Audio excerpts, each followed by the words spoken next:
I just want to bring up this Talib Kweli thing just real quick. Talib Kweli is a famous rapper. I love Talib Kweli. I thought he was probably one of the greatest rappers to live, especially being a conscious rapper.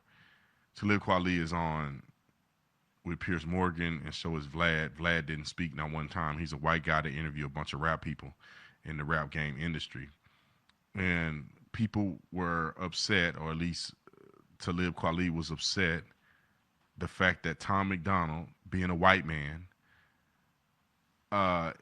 brought up the hypocrisies of hip hop music in America today. It's that simple. Ben Shapiro jumped on the track to add a little more value to it, add some flavor to it, add some comedic relief to it. And Talib Kweli is now crying and saying that Tom McDonald should apologize for making the song criticizing rap. Well, there's a lot of black people that criticize rap that are rappers, a lot of Christian rappers that criticize rap music, the degeneracy of it. Not obviously not the entire genre, right? If you putting out 16 bars, you're rapping. Put it over a beat.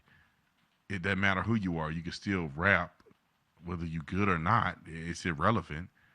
So it's not every rapper, because not every rapper raps about negative stuff. Most of them do. And so when the statement comes out, clearly they're not talking about every rapper, but Talib Kweli, once he started hearing thugging, shooting, and all this, he got offended because he know what real rappers talk about, and he wanted them to say that they're racist. But it's not a matter of racism. It's a matter of hip hop music is a degenerate genre of music. How do you know that, Mr. Tatum? I grew up listening to rap music. I had to be delivered from listening to rap music.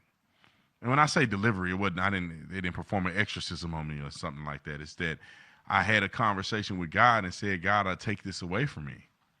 I want to just listen to things that are good for my spirit. Like, I don't want to listen to rap music. And I had to do my part, right? God wasn't going to come out of the sky and take all my rap music and take the CDs up into heaven and throw them in the trash up there.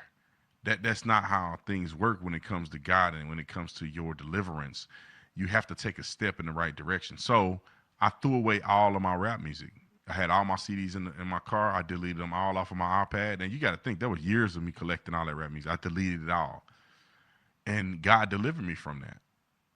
So I know that the music is degenerate. Are there people that use hip hop and rap culture, or at least hip hop and rap music, to be a positive force for society? Yes, it's rare.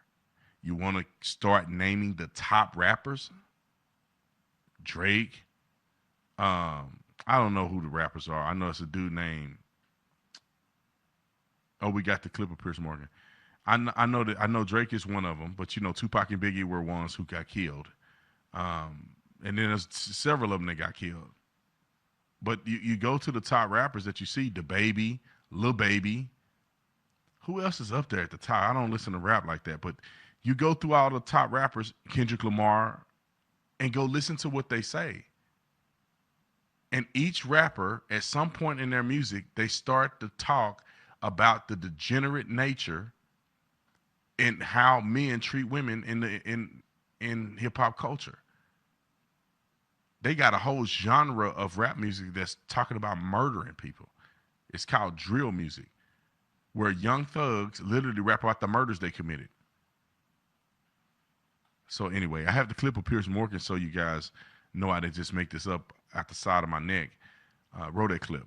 I watched a movie called Oppenheimer last night Yeah. about a white man who made an atomic bomb that dropped on Japanese people because another white man genocided 6 million Jewish people. Killers of the Flower Moon is a movie about a great movie about white men who go and pillage and steal from Native American people. Yesterday, a Trump fan from Philly decapitated his father because his father was voting for Joe Biden. That's like vanilla ISIS. You can't tell me that in the culture that he claims that he stands for, that there's no violence and sex. You can't tell me that. Anyone who supports Trump, like Tom McDonald does in his music, after Trump's mugshot, after January 6th, after this man has been indicted for rape and has 91 felonies, you can't tell me about Blue Lives Matter. You can't tell me that you're about law and order. You're being a hypocrite. Okay, powerful words. DJ Vlad, you've been sitting there patiently. What do you make of all this? listening to the song, on face value, it doesn't sound like he's really saying anything wrong. But a lot of times when you have these sort of white supremacist type of sayings, like for example, all lives matter, from the outside looking in, of course all lives matter. But it's really a shot at Black Lives Matter and kind of trying to undermine that type of thing. So I really don't like, what we call in hip hop sneak dissing. And I feel the song has a lot of sneak dissing.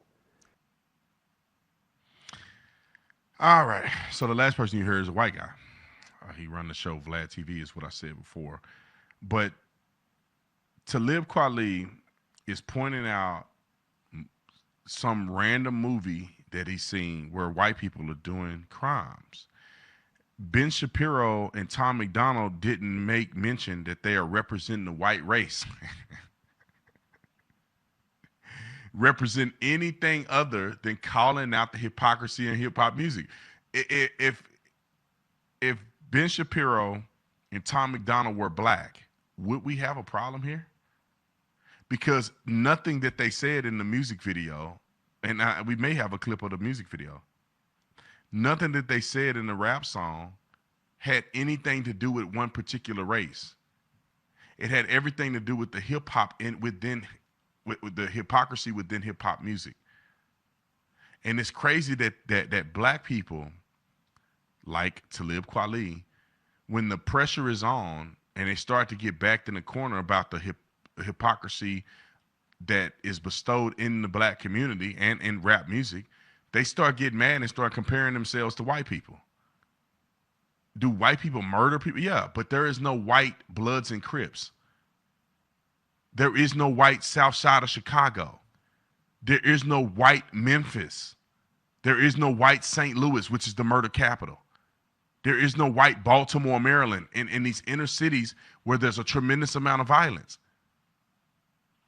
They can go up and say, oh, a young white kid went into school and shot 4 people and killed them. Well, Tyrone and them every weekend in one city, one part of one city in this country, are shooting up the whole city. When I say whole city, they're shooting up the neighborhood. In Chicago alone, I never forget this. When I was a cop, it was one weekend they had 82 shootings and 14 homicides in one part of one city in the United States of America. I remember I went to Chicago's murder list because they have a list. I don't know. I forget what website I went on. It could have been their PD website or the city website, but they have a list of everybody that have been murdered in Chicago. And they have a picture of them. If the picture is available, they tell the age, the race, and they give us a quick synopsis of kind of how they got killed.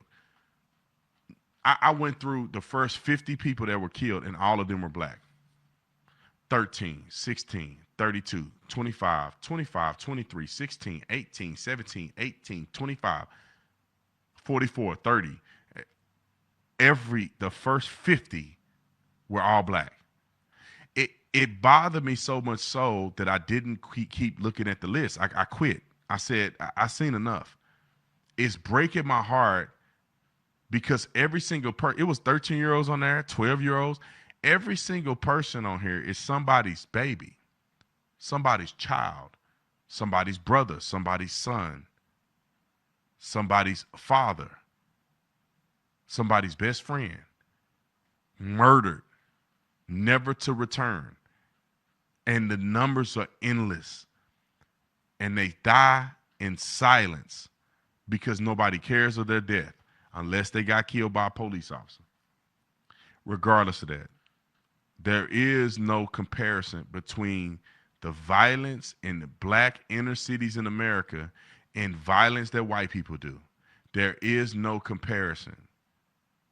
The amount of concentrated violence in these poor black neighborhoods are far beyond leaps and bounds greater than any other group, any other minority group, any majority group, you name it. The violence is completely out of control. But Talib Kweli and others cannot be honest with themselves and tell the truth.